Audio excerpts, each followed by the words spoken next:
Hello everyone, आज फिर से मैं प्रोनाउन चैप्टर पर डिस्कस करने वाला हूं। जैसा कि आप देख पा रहे होंगे, सातवें प्रकार के प्रोनाउन जिसका नाम है डिस्ट्रीब्यूटिव प्रोनाउन, व्यष्टिवाचक सर्वनाम। इसके बारे में आज हम लोग चर्चा करेंगे। बहुत ही इम्पोर्टेंट टॉपिक है। इससे पहले हम लोगों ने 6 प्रकार तक प्रोनाउन के प्रकार तक मैंने अच्छी तरह से समझा है। आज हम लोग 7वें प्रकार का आज हम लोग समझने की कोशिश करेंगे। जैसा कि आप देख पा रहे होंगे, डिस्ट्रीब्यूटिव प्रोनाउन, व्यष्टिवाचक सर्वनाम।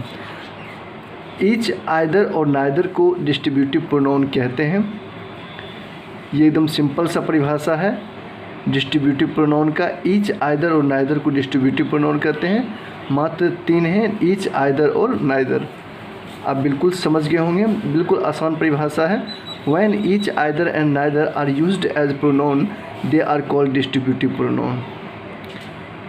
जब, when का मतलब क्या होता है? जब each, either और neither का प्रयोग प्रोनाउन के रूप में होते हैं, they are called distributive pronoun, तब वे डिस्ट्रीब्यूटिव प्रोनाउन कहलाते हैं।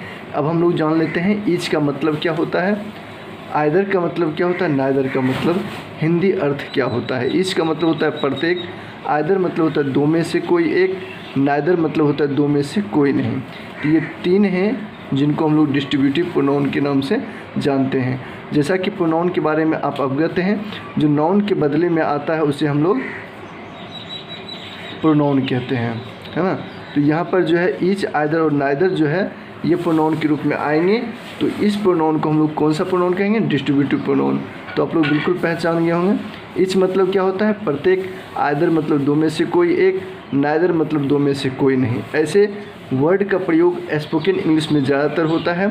तो आप निश्चित रूप से इसे नोट कर लें, इसे याद कर लें। अब हम लोग एग्जाम्पल से समझते हैं।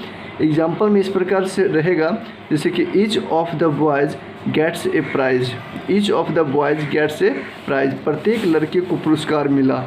तो इसमें जो है ईच जो है आपका डिस्ट्रीब्यूटिव प्रोनाउन है। Either of the girls is ill, यहाँ पे आइदर जो है डिस्ट्रीब्यूटिव प्रोनाउन है। Neither of the pens is new, यानी कि यहाँ पर जो भी कलमे हैं उनमें से कोई नया नहीं है। तो यहाँ पे नाइदर जो है आपको डिस्ट्रीब्यूटिव प्रोनाउन दर्शाता है। तो इस प्रकार से आप इसे अवश्य नोट कर लें, आप समझ गए होंगे।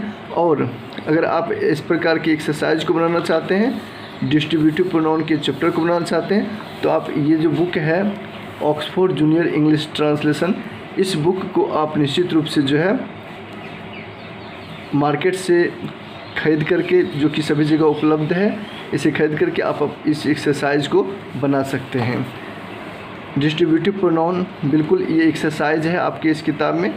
जैसा कि आप देख सकते हैं, नोट में लिखा हुआ है ईच, आइदर तथा नाइदर के साथ जब नाउन्स प्रयुक्त रहते हैं तब इन्हें डिस्ट्रीब्यूटिव प्रोनाउंस कहते हैं।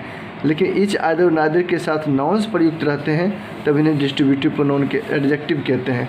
तब इन्हें हम क्या कहते हैं? Distributive adjective. जैसा कि आप एग्जाम्पल से समझ सकते हैं, either roads leads to Patna. यहाँ पे आइदर के बाद जो है रोड का यूज हुआ है, यानी नाउन का यूज हुआ है।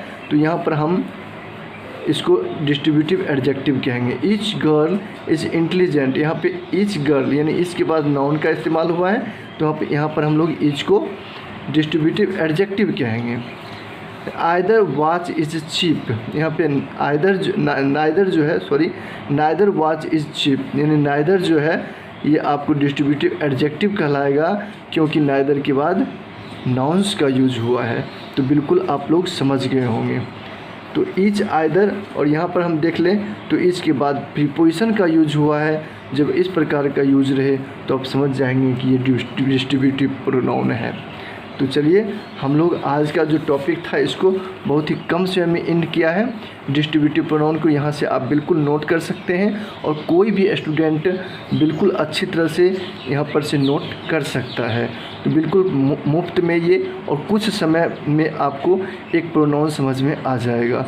और ये बुक अगर आपके साथ है, आपके पास है, तो आपको बिल्कुल इंग्लिश ग्रामर समझने में बिल्कुल आसानी होगी।